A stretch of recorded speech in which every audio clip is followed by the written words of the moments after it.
দর্শক, এই মুহূর্তের সব থেকে বড় খবর, ডক্টর সন্দীপ ঘোষ গ্রেফতার। ডক্টর সন্দীপ ঘোষ, যিনি আরজিকর মেডিকেল কলেজের প্রিন্সিপাল ছিলেন, তাকে গ্রেফতার করা হয়েছে। সিবিআই তাকে গ্রেফতার করেছে, যেটা বলা হচ্ছে যে দুর্নীতি কাণ্ডে, যে দুর্নীতির অভিযোগটা উঠেছে, যেটা নিয়ে রাজ্য সরকার সিট গঠন করে তদন্ত করতে চেয়েছিল বা লোপাট করতে চেয়েছিল, তথ্য লোপাট, যেটা আর কি আমাদের কোথাও মনে হচ্ছিল। সেটা নিয়েও কলকাতা হাইকোর্টে মামলা হয়েছিল এবং কলকাতা হাইকোর্ট শুধু খুনের মামলা না, এই দুর্নীতির যে বিষয়টা সেটা নিয়েও সিবিআই কে তদন্ত ভার দেয়। সেই তদন্ত চলছিল। আপনাদের হয়তো মনে আছে, সম্ভবত এই শনিবার, আগের শনিবার বাড়িতে রেড করা, বাড়ি সহ আরো 8-10টি জায়গাতে রেড করা। এবং এটাও আপনারা জানেন, যখন সন্দীপ ঘোষের বাড়িতে গিয়েছিল সিবিআই, তখন উনি দরজা খুলছিলেন না। 1 ঘন্টারও বেশি সিবিআই কে বাইরে অপেক্ষা করতে হয়েছিল। তখনই সন্দেহ ছিল নিশ্চয় কিছু ঘাপলা কিছু আছে, তা না হলে উনি কেন দরজা খুলছেন না, হয়তো এদিক ওদিক করছেন ফাইল টাইল। তারপরে ওখানে তদন্ত রেড চালানো হয়, ওনাকেও প্রশ্ন করা হয় এবং আরো অন্যান্য জায়গাতেও খোঁজ খবর নেওয়া হয়, তদন্ত হয়। আজকে যেটা হয়েছে, আজকে নিজাম প্যালেসে তাকে আনা হয়। আনার পরে খবরটা এখন সামনে এসছে যে ডক্টর সন্দীপ ঘোষ গ্রেফতার। তবে দর্শক, এটা বুঝতে হবে, তাকে কিন্তু গ্রেফতার করা হয়েছে, যেটা আর কি সামনে এসছে তথ্য, দুর্নীতির কাণ্ডে। এই হেলথ ডিপার্টমেন্টে প্রচুর দুর্নীতি হয়েছে, সেই কাণ্ডে গ্রেফতার। কিন্তু খুনের মামলাতে তাকে গ্রেফতার বলা হচ্ছে না। এই যে গ্রেফতারটা হয়েছে নিজাম প্যালেসে নিয়ে এসে, আর সিজিও কমপ্লেক্সে হচ্ছিল খুনের, ধর্ষণ খুনের মামলার তদন্ত, জেরা ইত্যাদি। ওখানে প্রত্যেকদিন যাচ্ছিলেন আর আসছিলেন।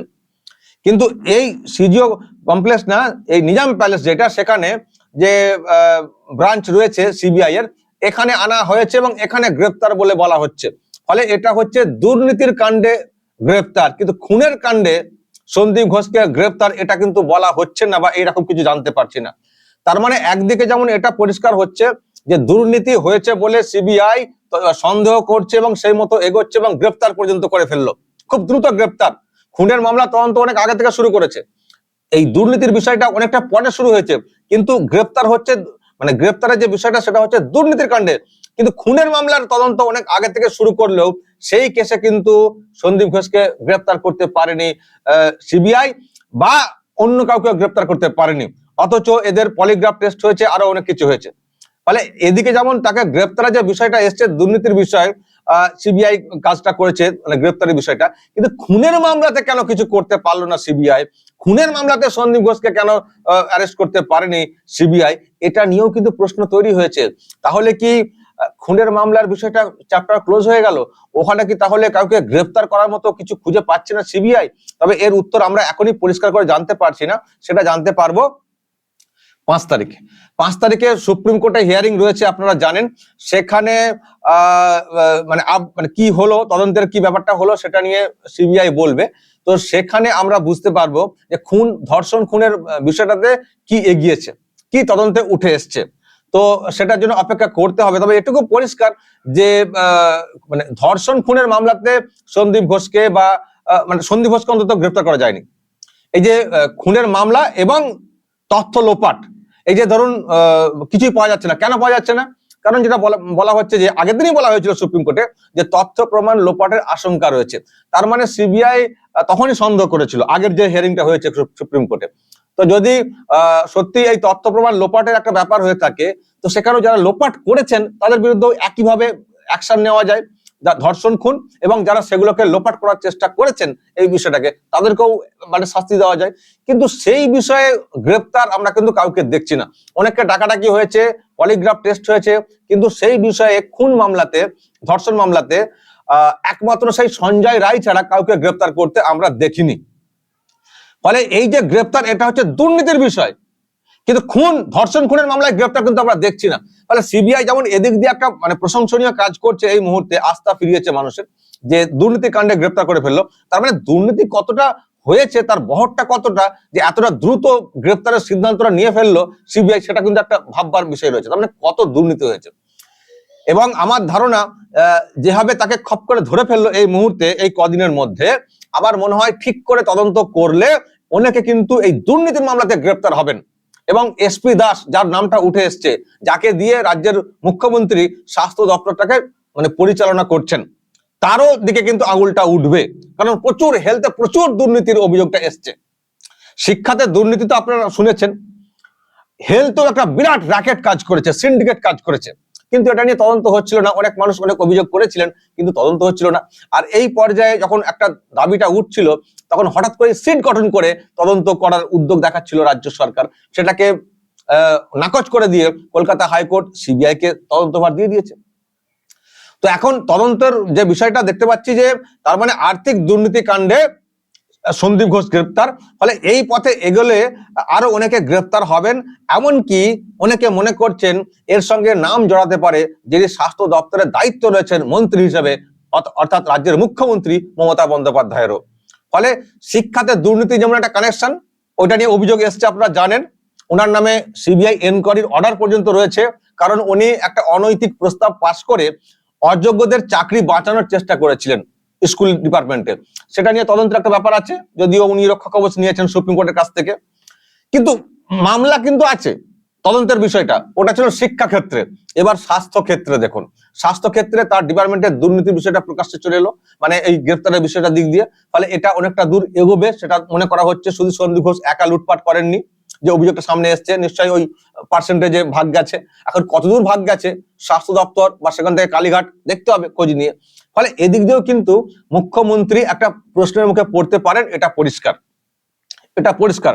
আবার না এরকম দেখি কালকে না আবার মিছিল বের করতে শুরু করে দেওয়া হয়, হ্যাঁ, দুর্নীতি কাণ্ডে বিচার চাই, বিচার চাই, নিজের বিরুদ্ধে না আবার মিছিল করতে শুরু করে দেন। এইসব মিছিলের অর্থ অনেক মানে আমরা বুঝতে পারি যে এটা হচ্ছে ওই চোরের মায়ের বড় গলা, ওই টাইপের। নিজেরাই মানে কাণ্ডে যুক্ত, অথচ নিজেরাই রাস্তাতে মানে বিচার চাই বলে রাস্তাতে নেমে পড়বেন। সেই পাড়াতে চোর পড়ার মতো একটা ব্যাপার, চোর বলে সব চোরেরাই ভেগে চলে যাওয়া। তো এরকম প্রশ্ন অনেকে তুলছেন। তো যাই হোক, এই তদন্ত যদি ঠিক মতো করে চলে, এখন ঠিক মতো করে চলবে কিনা সেটা নিয়ে আবার প্রশ্ন রয়েছে। ঠিক মতো করে চলবে কিনা, বা চলতে দেওয়া হবে কিনা, বা সুপ্রিম কোর্ট হস্তক্ষেপ করে দেবে কিনা রক্ষা কবচ ইত্যাদি দিয়ে, সেটা নিয়েও কিন্তু মনের মধ্যে আমাদের প্রশ্ন রয়েছে। যেহেতু আমরা ওই মানে কি বলবো, আমরা দেখে অভ্যস্ত হয়ে গেছি, তবু আশা রাখছি, দেখা যাক কি হয়। একজনকে অন্তত ধরা গেল, সিট যে গঠন করা হয়েছিল কাউকে তো ধরতো না, বরং যা সব তথ্য থাকতো হয়তো সেগুলোকে লোপাট করে দিত, আর কিছুদিন সময় পেলে মোটামুটি লোপাট করে দিত। তো সেটা অন্তত হবে না, সিবিআই যখন গ্রেপ্তার করে ফেলেছে। এখন এটা নিয়ে আমি দেখছি জুনিয়র ডাক্তাররা তারা খুশি, তারা সন্তুষ্ট, তারা সন্তোষ প্রকাশ করছেন যে অন্তত গ্রেপ্তারটা করা হয়েছে, সে যে কোনো কাণ্ডই হোক, মানে অন্তত এই লোকটাকে গ্রেপ্তার করা হয়েছে, একটা বড় বিষয়। আর দুর্নীতি নিয়েও তাদের মনে প্রশ্ন ছিল, কিন্তু এটাও তারা বলছেন যে এটা তো হলো আর্থিক দুর্নীতির ব্যাপারটা, কিন্তু খুনের ব্যাপারটা কি হলো, খুনের ব্যাপারটা কি হলো, সেটা কেন হলো না? যদি সেক্ষেত্রে তথ্য লোপাটের ব্যাপারটা হয়ে থাকে, তাহলে সেক্ষেত্রে অ্যাকশনটা নিতে হবে। সিবিআই যেমন দুর্নীতির কাণ্ডে ধরতে পেরেছে, কলকাতা পুলিশ যেটা করতে পারেনি, এটা একটা প্রশংসনীয় কাজ।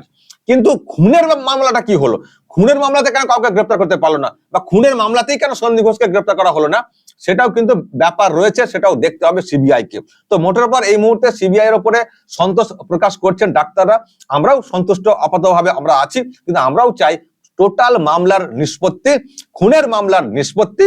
আর এই যে দুর্নীতি কাণ্ডে যে ধরা যে হয়েছে, এখানেই না শেষ হয়ে যায়, এখানেই শেষ হয়ে বাকি সবটা ধামাচাপা পড়ে যায়, বা ওই মাথাতে যারা বসে রয়েছেন তারা আবার না কপিল সিব্বলকে দাঁড় করিয়ে সুপ্রিম কোর্ট থেকে আগে থেকে সব রক্ষা কবচ না নিয়ে বসে থাকেন। সেক্ষেত্রেও ঠিকঠাক ফাইটটা দিতে হবে সিবিআই কে। আর সুপ্রিম কোর্টকেও কিন্তু দেখতে হবে, সবকিছুতে ওই থাকদামা দিয়ে দেবো, রক্ষা কবচ দিয়ে রক্ষা করে দেবো, এটা যেন না হয়। তাহলে কিন্তু যেটুকু একটু আমাদের ভরসা রয়েছে এজেন্সি এবং সুপ্রিম কোর্টের উপরে, সেটাও কিন্তু প্রশ্নের মুখে পড়ে যাবে। তো আমরা দেখবো সেটা কি হয়। তো দর্শক, এই হচ্ছে ব্যাপার।